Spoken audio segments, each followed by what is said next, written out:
Nagpagandahan ang mga bangkang tadtad ng mga palamuting bulaklak.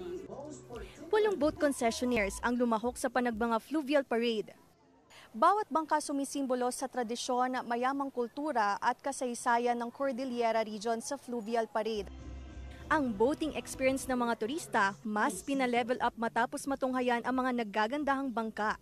Ang ating objective talaga ay to enhance the quality of experience ng mga turista. Siyempre, gusto natin kung nandito sila, they have something to look forward to. Sa Melvin Jones Grandstand naman, bumida ang iba't ibang cultural dance performance sa Rhythm and Blooms of the Highlands. Sa darating na weekend ang highlights ng Panagbanga Festival, ang Grand Street Dance Parade at Grand Floral Float Parade. Handa raw ang Baguio City LGU sa inaasahang pagdagsa ng mga turista.